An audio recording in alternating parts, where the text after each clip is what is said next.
To sound more like a native when speaking German, you need to use the words that natives use, and that includes a lot of so-called modal particles. Modal what? You can think of modal particles as words that add more flavor to a language. In German, they can make a sentence sound less harsh, make a request more convincing, or give extra meaning to a sentence without changing its grammar. Mostly, locals use these words when they speak. It's a casual way of communicating.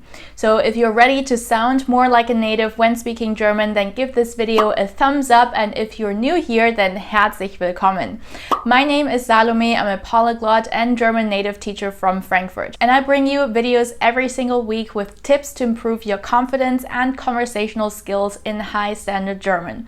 So if you don't want to miss a lesson, then make sure to subscribe and hit the bell to get notified every time I upload a new video. Also, side note, we've just hit 180,000 followers on Instagram and 6,000 subscribers here on YouTube, which honestly makes me so happy that you find these videos and lessons useful. So if you're watching and you haven't subscribed yet, please do so. It would mean the world to me. Also dann, lasst uns mal anfangen. And that brings me to the first modal particle, mal.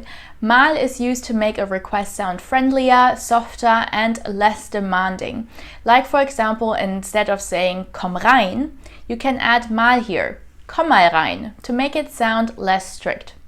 Or another example, kannst du mir helfen? Kannst du mir mal helfen?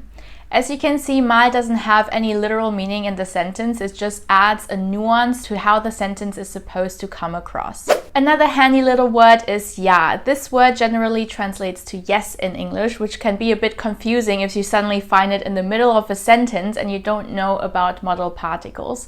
So if that has been you, then I'm glad we can demystify this right now.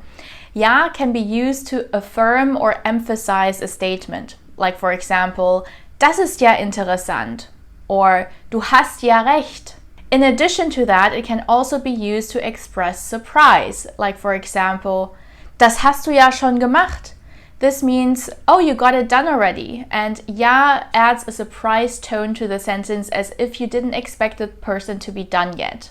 Or if you expect something to be very difficult that ends up to be super easy and you're surprised about that, you can say, oh, das war ja einfach. Next, let's talk about another word you hear very often in daily life conversations, which is the word halt. Halt on its own means stop or to hold something, but when you use it in the middle of a sentence, it most of the time means something like just in English. It expresses sort of an acceptance or resignation of something, like das ist halt so, that's just the way it is, or das ging halt nicht anders. It just didn't work any other way. You can also use halt in explanation or justifications. Like for example, you fall asleep during a movie. I'm definitely guilty of that all the time. You can say, ich war halt müde. Or you've eaten all of the leftovers. Also guilty of that. Then you can say, naja, ich hatte halt Hunger. In German, doch is a versatile modal particle that adds nuance and complexity to sentences.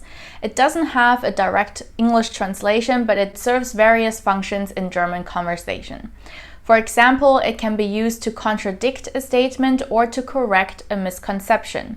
Like for example, du hast ja doch gekocht, meaning you did cook, even though I thought you wouldn't. Or Herr Müller ist doch zu Hause, meaning he is indeed at home, contrary to what you initially thought. Another way to use doch is for an accusation or justification, like for example, bring doch bitte den Müll raus, which kind of means, can you finally bring out the trash? If the person has already done that and justifies themselves, they could say, ich habe den Müll doch schon rausgebracht. Another frequently used modal particle and great little word to use when meeting someone for the first time is denn.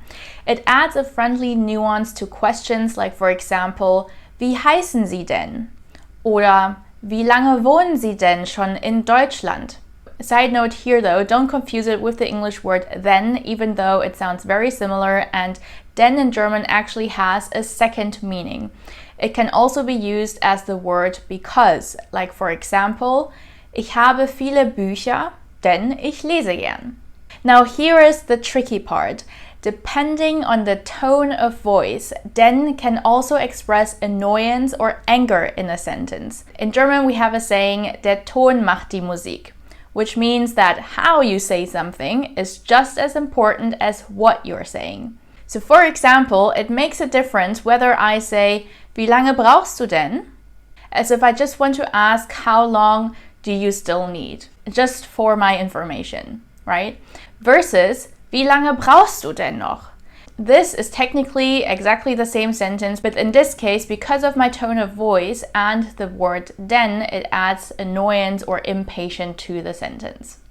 Alles klar? I hope that helped to decode some everyday German for you, and I challenge you to listen out for these little words and use them in your own speech to make you sound even more natural. And if you want to dive deeper into daily life conversation, pronunciation, and basic grammar structures, don't forget that I have a 60-minute free training for beginners to give you everything you need to kickstart your learning successfully. The link to register for free is in the description box below. And I'll be back next week with another lesson for you guys. In the meanwhile, check out these 2 videos right here to help you sound even more like a native. Das ist alles für heute. Vielen Dank fürs Zuschauen und bis zum nächsten Mal. Tschüss!